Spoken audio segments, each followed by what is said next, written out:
Thomas O'Donnell is an energy and geopolitical strategist. He joins us now live from Berlin. Thank you very much indeed for your time. So we just heard there from the G7, an emergency meeting where essentially they've agreed steps to try and stabilise the market, but they haven't agreed to tap into these extra supplies of oil. Why have they not chosen to do that? Well, okay. The expert here is Fatih Birol, the day before, head of the IEA. By the way, his job many years ago, before he was head of the IEA, he was chief economist for OPEC, so he understands, okay? He said there's plenty of oil in the market, there's no shortage, and I have to agree with him, and I can give you some data on that. I don't know. The United States was one of the three countries asking for it. This is something that will calm the markets a bit. It had a little bit of that effect. It settled around 95, 96, both WTI and Brent today.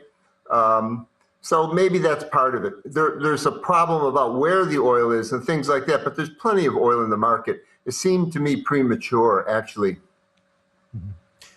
So if there's plenty of oil in the market, then why did we see such alarming jumps? I mean, Brent crude, for example, today, the biggest gain since 1988.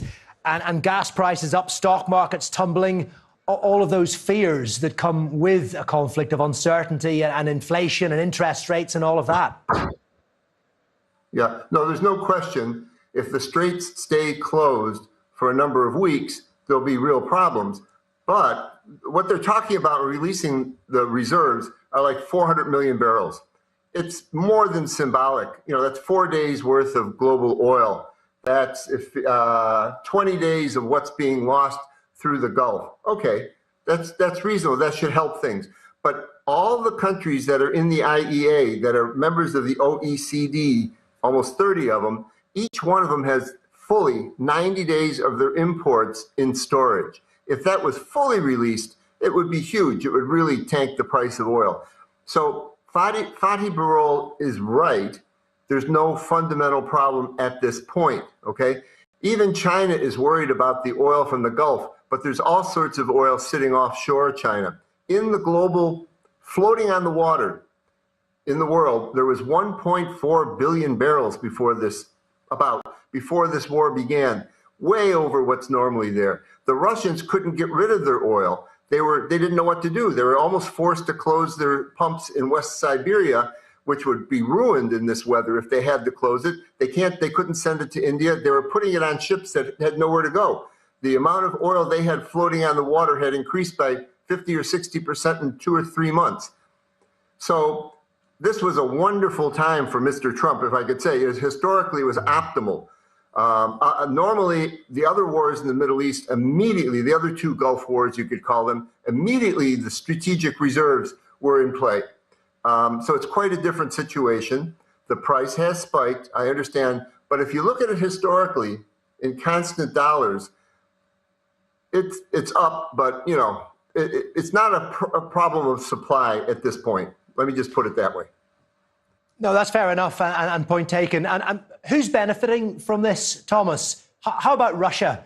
Because I understand that before this conflict, they were able to charge $60 a barrel. Now it's more than 90. Wow.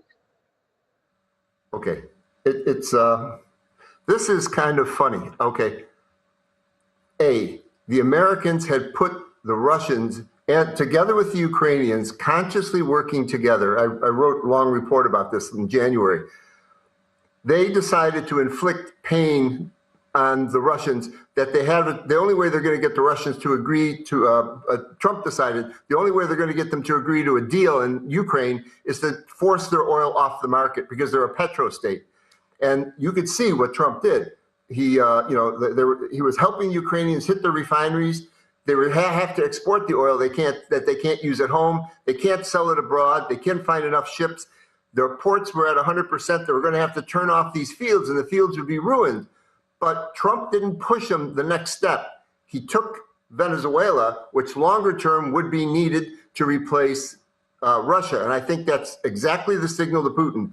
And now he wants to solve this problem in the Gulf, and he's willing to use the Russian oil. So the Russians will make money for a little while. As soon as the thing is resolved in the Gulf, they will move on, I'm quite sure, if it's resolved the way they want it to be resolved, to start crushing the exports of Russian oil. So Putin can make some money in the short term, but it's long term, this whole war is very bad for him.